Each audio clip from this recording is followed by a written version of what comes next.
So how? Okay, so let's get to the real nitty gritty, the Yep. coronavirus situation. How do you think the current kind of world situation is impacting marketing? We've discussed sort of how people are using their messaging and how they're having to maybe make a switch to sort of more authentic, helpful content rather than just sell, sell, sell.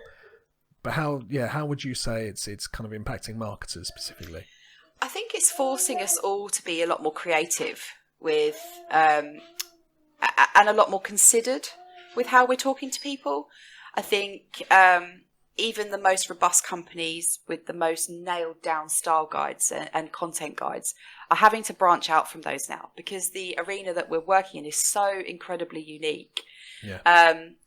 I think there's going to be a huge shift in the way that we work even after this, with further emphasis on connecting digitally with people. And I think that we're all going to have to embrace that. Yeah. You know, it's no secret that we're all a bit zoomed out at the moment, but that will continue to be a way of meeting. Other systems are available. Other systems are, of course, available. But, you know, what I'm trying to say, I suppose, is that whilst this is considered a temporary shift in how we work, I can envisage a lot of these new adopted ways of working continuing, because they are more convenient, they are more flexible. And I think the challenge from a marketing perspective is to continue to keep the emphasis on the importance, like I said earlier, of that face-to-face or even just voice interaction, to gather feedback from people, to make connections with people. I would like to think that everybody is being extremely considered in the way that they are broaching their messaging and their communications at the moment. And I would hope that that's an ethos and a way of working that people will continue to adopt, because I think we can become quite slapdash and quite assuming about our messaging if we're doing it day in and day out for a particular brand or product. Yeah. And this will hopefully make us consider the human element in more detail, consider the impact of our words, and consider the longer lasting kind of fallout from what we're saying to people. Whether it will put a greater emphasis on families and how people interact, not just as individual consumers, but as family units, I don't know. And I don't know whether there'll be a shift in the types of products and the way those are promoted, particularly online, after this as well. Yeah. So it's going to be a really interesting time to look at how the digital space in particular evolves during and after the pandemic. But from my perspective, it's more fascinating to think about how this impacts on how we are delivering messaging, how much attention we're paying to our messaging, and how we're seeing that through with a whole kind of revamp and relook at how we're talking to people in general. Because people have now, I do feel that the human element is now massively ramped up and emphasised. There is a person on the other end of that campaign. And I think that we were probably close to, if not there, with losing that. With the amount of data and automation at our disposal, it's actually quite nice to rein it back in and think very, very carefully about the impact of our messaging and how that impacts not only on how our brand is envisaged, but how that brand sits in the wider scheme of everything that's going on. Yeah. Yeah, I think the human element, you're right, the whole humanity part of marketing is going to need to be a big focus. I think we're not going to be able to just see people as a number on a spreadsheet anymore, I don't think, because everybody's had to think about their own personal situation and their health and their family and their money, where their money's coming from, and everything has kind of flipped in importance. So I think maybe people have just been made to sort of take stock of what is important now. Yeah. And it's made me think about purchases I'm making, even though I'm purchasing loads of more toys because we've got the toddler home. Yeah. But yeah, it's made me think about buying things for I can see some nice toys in the background. Oh, this room looks like a department store at Smith's, honestly. And it's because normally they'd go to nursery or parents or whatever, and they're just home 24/7. So I guess my toy purchases have gone up, but my purchases for myself have come down because it makes you question your future, I guess, and your career, and everything. Hopefully, will be fine 2 or 3 months from now. But I imagine that's happening all over the world. Yeah.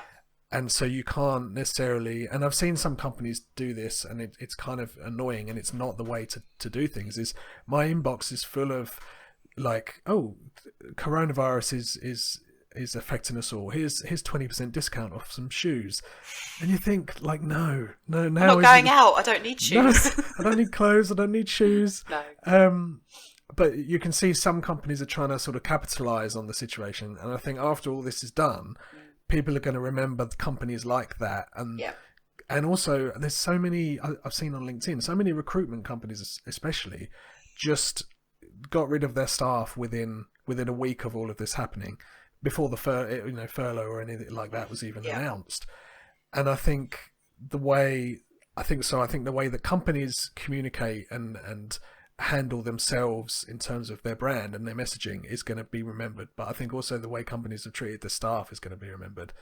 Yeah, I mean, this is something we've said to our clients, is that whilst obviously there may not be the money as available to dedicate to their marketing and to their membership services, if we can add value across the board all the time, they will remember us. If we can put pauses on membership fees, or we can provide additional assets free of charge for them to use on their social channels, or email marketing tips, or create some online resources for them to go to as free membership tools, they will come back to us, and they will come back to us with open arms, and they will bring people. If we force them into a corner to spend on their membership because they feel that they'll lose it if they don't, and if we force them to strip back their resources on a financial basis, they will run. Yeah. And that's, the approach that we've taken. I think how a lot of businesses and how a lot of marketeers conduct themselves during this time will define how they're viewed by their consumer or their marketplace for many, many years. So, I know that there are certain brands and certain products that I've been approached by online in a faceless and kind of almost thoughtless means that I will now never buy from. Yeah. And on the flip side, there are companies that have donated money, that have donated profits to the NHS fund, that are forming, huge campaigns based on sales that will go entirely into that pot, that I will continue to advocate now, that I didn't even know about. So it's about being tactical and strategic, but also ethical. I think Brewdog are going to come out of this quite well, because they pretty early on said we're just going to be manufacturing hand sanitizer for the NHS, and that I think they even got mentioned in one of the government updates. So I think companies like that who, I guess, and Joe Wicks, the people that are doing a good deed and what could be seen as a selfless act, actually it's promoting them very well. So they're managing to get some good promotion without having to promote themselves. And it's not really costing them. Joe Wicks is an interesting one, because I'm seeing a lot of kind of influencers or, people of higher, larger status on social media. Yeah. Very much taking, and you can see it as a marketer, a very tactical approach to how they're broaching the subject of the coronavirus. And you can see their long game, and that they've probably got a team of advisors. But actually, in doing so, so many of them have remained so authentic and believable that I'll continue to follow them and long after. So I also believe that it will form the sorts of partnerships that they will then take on after this as well. Yeah. So the sort of, it's going to be very divisive. The sort of companies that have chosen one route will attract the wrong influencers, will attract the wrong customer, and attract the wrong attention. Whereas those that are going down the supportive, positive, selfless, well, there's no such thing, but, less selfish approach will come out smelling of roses and will continue to rise in popularity. So you'll see groupings of different types of company, and I'm not going to name and shame any in particular, and I'm not going to praise any in particular. And it's still not too late for those that are conducting themselves in one particular way to not change their methods now. Yeah. Because we're in this for a while, and it's a great opportunity for people to really connect with their user and connect with their members and connect with their consumer. And an untold opportunity, in fact. Even if you are marketing something that can only be sold in stores, now is the perfect opportunity to refine your messaging, to understand your customer, and to, remain visible. Because if you either go off the radar or you go too far down a kind of desperate and panicked tangent about your lack of sales, people won't come back, because that isn't on everybody's radar at the moment. People are dying. We don't care if you're not selling enough trainers, but if you tell us how, once everything's back to normal, or how in the interim you're helping support the cause, we will 100% buy from you when the time is right. Yeah. And I almost feel bad for some marketers out there that are having to do these kind of flash discount because of the virus type thing, because they've probably just got managers. What is that? Is that a person? That's a person, and a wow. baby on a trike in the background. I think So he's run out of things to entertain him upstairs, so he's taking him outside on a trike. We just had that moment then, like the BBC guy that was doing that call that time, and his child we did. came in the background. It was special. Perfect. It reminds me of my real calling in life. You don't get an hour without some kind of interruption. No, we've managed to get away with about an hour, 23 minutes. Well.